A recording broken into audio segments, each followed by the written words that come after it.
Dito kami sa Juliana's Farm. Ano nga ulit yung pangalan mo, Brad? Phil po, Phil. Phil. Opo. Oh, kapangalan ka ng anak ko, si Phil din. Tapos ito si? Jose po. Jose. Oh, mga magagandang pangalan. Ito, anong mga ano ito? Ito po mga Brahman. Brahman. Okay. Pure Brahman po yung mga. Okay, tamo, galing pa ng Masbate ang unang mga Brahman nyo. Ngayon, ibabalik doon sa amin. Marami kasing baka sa amin. Hindi lang mga payat lang. Kaya ang ginawa ko, nagpatanim ako ng paksyong napier. Red Wagyu. Actually sa Sinipol. Ah, itong sa unahan. Itong ano sir, itong bull na isang may curl sa buhok sa ulo, bagyo yan. Wagyu. Ito, Sinipol sir. Sinipol. Iba yung simental. Iba po. Iba po yung semental. Yun ang semental po yun sir. Sa gitna. Yung umupo? Yung nakaupo po. Ah, yung nakaupo ang simental. Ang laki ano, grabe. Yan yung simental. Iba talaga pag andito sa actual pala. Mas maganda. Kaysa dun sa YouTube lang na nakikita ko. Iba ang ano, ang actual na makikita mo ang hayop eh. Wow, talagang ano siya, ready to fight na. Nag-aantay lang ng babae ano. Paano nyo nalalaman kung magpapakas yung babae? Apo, mostly po, ang pag-identify po namin, kung yung babae po yung sumasampa, tapos tumakbo po yung isa, yung landi po yung sumampa. Ay! Pero hahanapan pa naman po natin yung ibang sign. Kung yung sumampa naman po yung sinampahan, tapos hindi po siya tumakbo, yun po yung talagang landing-landing. Talagang landing. Steady siya. May discharge po siya. Ang mucus discharge po niya ay clear. Ah, clear. Vaginal mucus. Tapos pag dinukot po natin siya, yung left and right horn po niya kasama po yung cervix matigas. Ah, talaga ha? Yun po yung, Talagang mafe-feel mo ha? Apo, pagdukot po natin sa anus niya, mapipil po natin yung kanyang reproductive organ. Na matigas. Ibig sabihin hit na hit siya. Yun, wow. Kaya pala kahit sinampan, hindi gumagalaw ano? Oo, yun. Yung standing hit po yun. Oo. Pero ano siya, mga 24 hours lang. Ang hit niya or Apo, 24 hours lang. Babalik siya after 21 days ano? Apo, 21 days. Okay. So nakita ko na yung Wagyu, Simmental at saka Sinicol. Sinicol ba yun? Apo. Sinicol.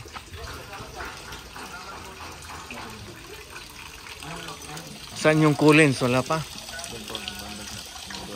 Doon pa nila.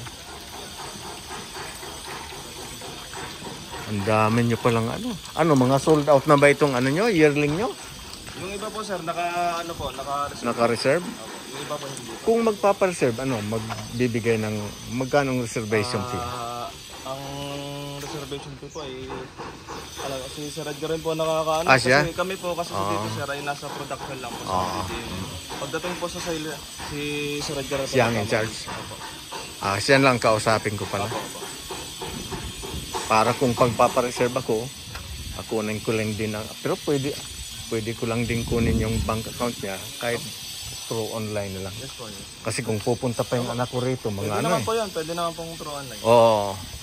Kasi matagal din kung sa Manila pa kami pupunta dito. Apo.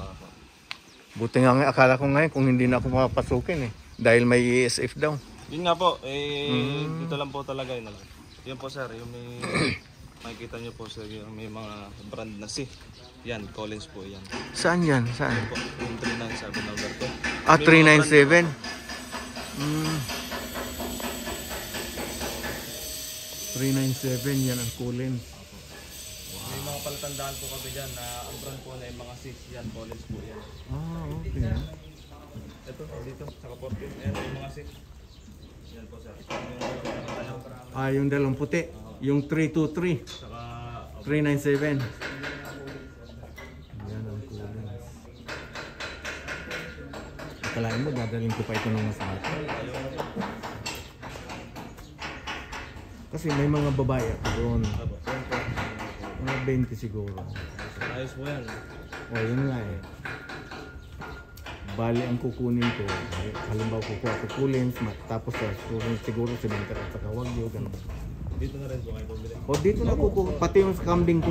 May kambingan din May ako. kambingan rin po kayo. Ano pa, papagawa pa ako ng goat house. May kambing rin po dito. Oo, alam ko yan eh. Kaya nga, ang kambing nyo dito, galing pa ng Australia eh. Ako po Kaya yung, sabi ko, ay hindi na ako kukuha sa iba pa, dito na ako sa ako po Juliana. yung supervisor na naka-intern sa purebred na Anglos na cover. Na bali, nilipat na ako din sa ano. Mas maganda pala na nakilala kita.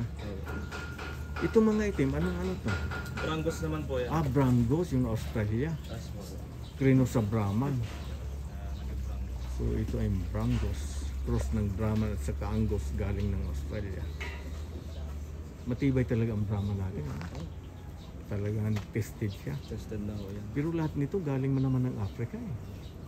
ANSA Genetics na po yan eh. Kung kilala po si Doc Edwin po, ng ANSA. Yan. Yung ANSA, bali nilipat na ako sa Masbate. Binalik na ako. Talaga? Ito dating ANSA ko rin. Edwin Do? Opo. Kaibigan ko. Opo, yun. Kaya pala pinapapunta niya ako sa Tigbaw. Opo. Yan. Ito po yung dating ANSA. Ngayon nilipat na po sa Masbate. Wow, so pwede din pala ako kumuha doon. Kung may mga anak siya na ibibenta. Kaya pala, minsan nagkita kami twice. Kasi namimili ako nagbenta ako ng baka, namimili din siya. Sabi niya, sa pasto ka na kumuha ng mga yearling mo para mas mainam talaga, magandang breed. Oo, dito talaga. Kasi ito yung mga naiwan niya.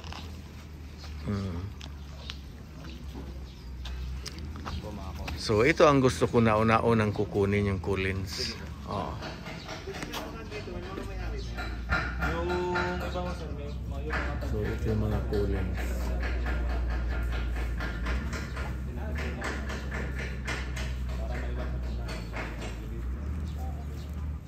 pag yung minsan kasi parang nagkaroon na daw ako dito na isa lang yung ayot bull, para dalawa may ayot. Nagkama nila ang Talaga. Kaya laging dinadouble check po namin para maiwasan po yun.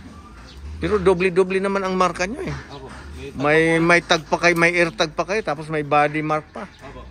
Oo. Yung branding po, doon po yung pagkakakilanlan ng baka. Yung mga po yung bilhin dito mga takangan natin.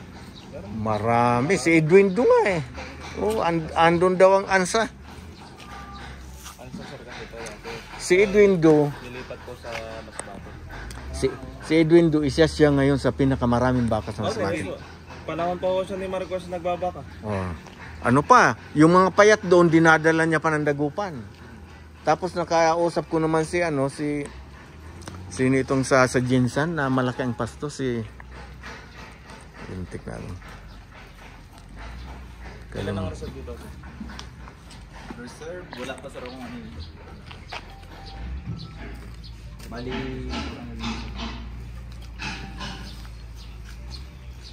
More reservation pa rin. Apo, nandito po.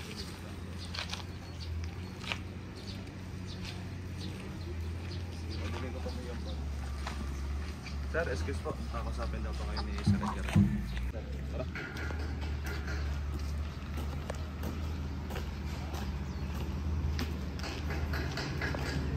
Mga ilan lahat ang baka nyo rito? Mali po. Talaga ha? Baka nabawas na nga po kami.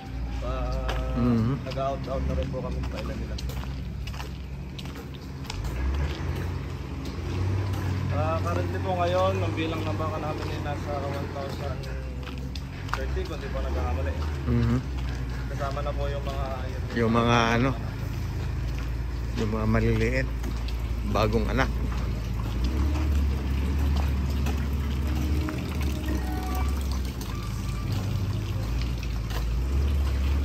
Yun ang maganda, talagang may tubig palagi, 24 hours. 24 hours. Dalawa po linya yan, isang deep well saka isang rainwater po. Pag pinapahinga po namin yung submersible namin, binubuksan naman namin po yung rainwater kapag Talaga, may alternative. Para continuous talaga ang ano. Yes, Ito, ang lalaki nito. yung mga US Brahman po. US Brahman? Yes. Wow! US Brahman. Grabe.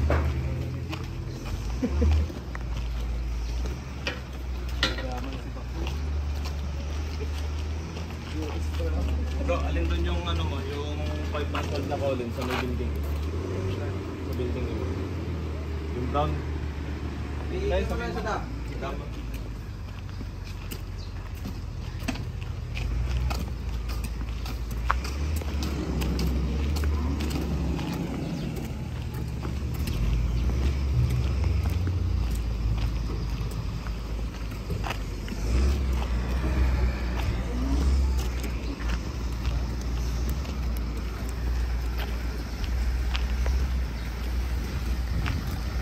Si Paul pala yung nakakausap ko. Yung may-ari ng ano sa Jinsan. Si Doc Paul po, ng Oo. Romen.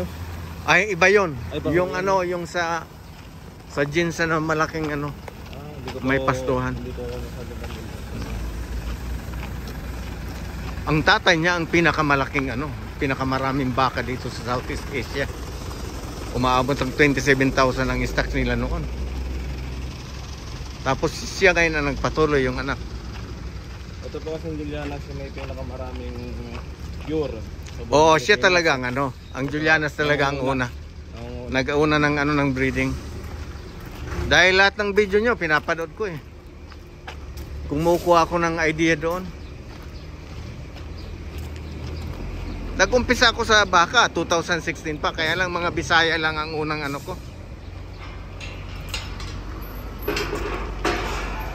Para pag nagkamali man, hindi masyadong masakit sa bulsa.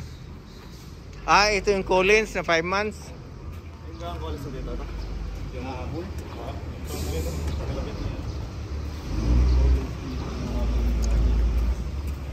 Paper ba o bull sir? Bull.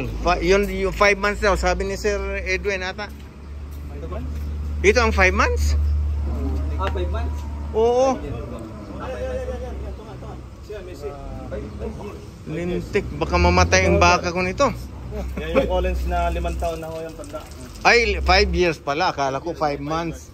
5 years po. Ayan po sir. Wow. Laging may markang C. Collins. Talagang may tatak siya ha. Sige, patay mo. Ito ang 5 years old na Collins. Sa buntot siya. Sa buntot. Sa buntot.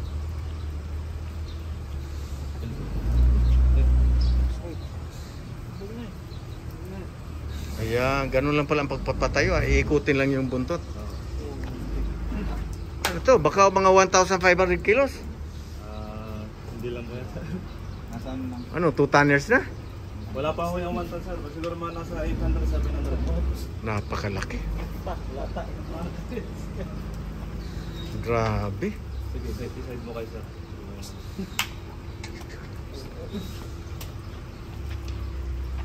Wow, 5 years old Collins. My goodness. 800 kilos. Sa feeds niya, mga 20 kilos. Ano lang po yan sir? 2 kilograms lang po. Bali 4 kilos sa loob ng isang araw. Grabe ha, matipid. Kaya nga ito ang nagustuhan ko dahil maamo siya. Tapos matipid sa ano, sa feeds.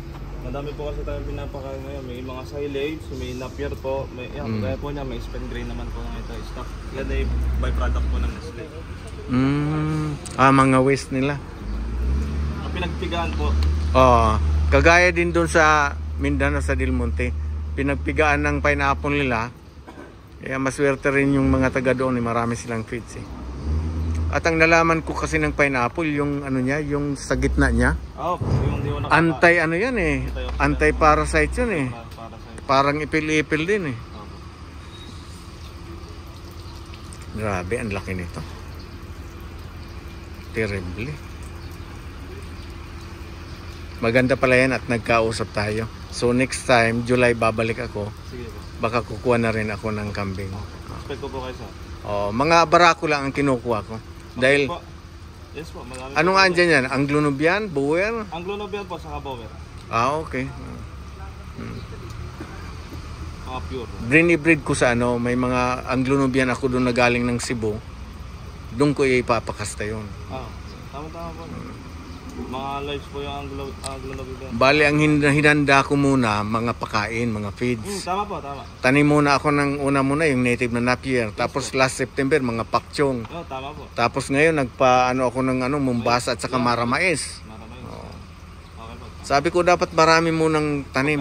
Kasi ang namasdan ko sa probinsya namin, maraming hayop mapapayat. Kulang sa So sabi ko dapat masolusyonan ito. Maraming ano doon, maraming baka at saka kambing. Opo. Ang problema lang puro payat. Tapos may nakontak ako sa US yung may-ari ng yung goat farm. Ang niya, ang kambing niya champion sa sa parasites for 27 years. Yun ang gusto niyang ibigay sa akin. Bower po. Ano siya? Kiko. Hindi ka pa siguro nakarinig ng Hindi Kiko. po. Yung ang glow ba siya na tawag din? Yung sobrang haba ng tenga ho? Mahaba ang sungay. Mabas yung... Yan ang mga kambing na dinala doon sa New Zealand na pinabayaan lang. Survive. Yun ang ginawang Kiko ngayon. Dinala sa US. Di pa ako masyadong familiar. Basta yan ang sa New Zealand na mga Kiko. Wala pa masyado sa Philippines kaya gusto ko ako magdala. Maganda nga yun sa pagsimula. Siya? Kasi ang karamihan sa atin namamatay sa parasites. Yun matibay sa parasites. Wala ka ng iniksyon. Kaya sabi ko talagang malulutas ko ang problema sa sa masbate. Ang masbate kasi mahilig ang tao sa sa animals. Kaya nang tinanong ko si Paul, Escolari ata ito. Yung sa Ginsa na malaking niya, pastuhan niya, fattening. May mga 3,000 fattening ata sila.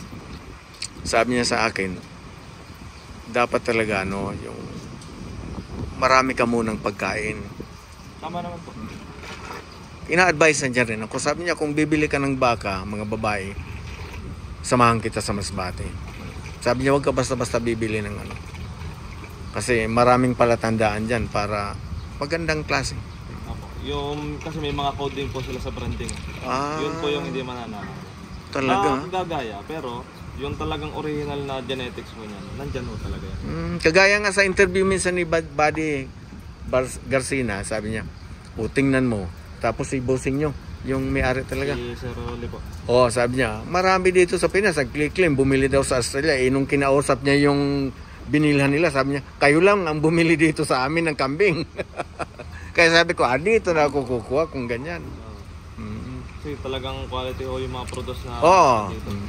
Kasi ang halimbawa, ang kasi, ang lalaki ang nagdidetermine ng ng herd mo Opo, lalo na sa kambing, 70% po yung hereditary kaysa sa babae. Pag magandang bull mo, talagang i-improve ang mo. I-improve po yung genetics. Nagkukonsulta din ako sa veterinaryo ko. Sabi niya nga sa akin, Dok, huwag ka munang kukuha ng ng mga hybrid. Kukuha sana ako ng hybrid na kambing dito sa sa silang.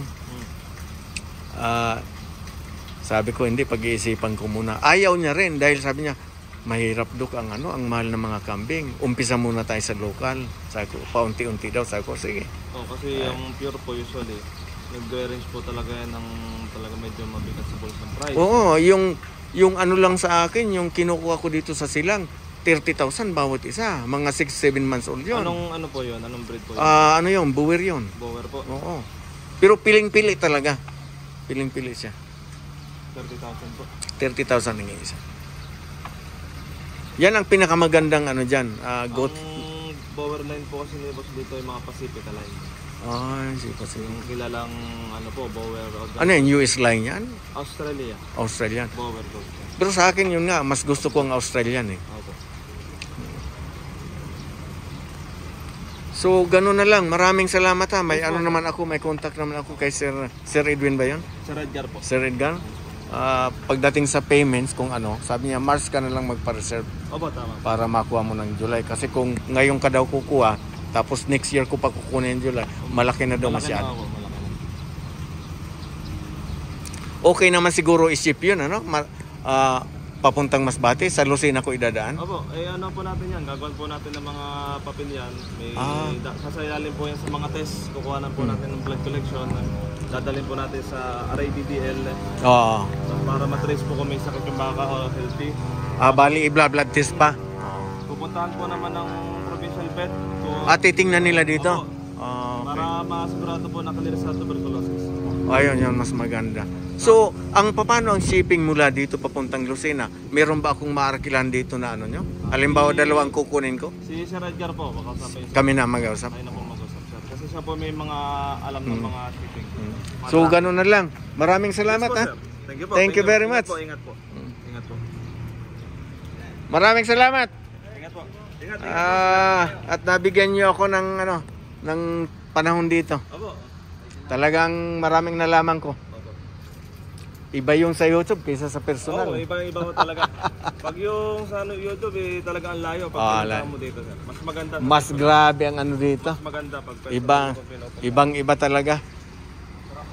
Sige, thank you very much ha. Okay, bye-bye.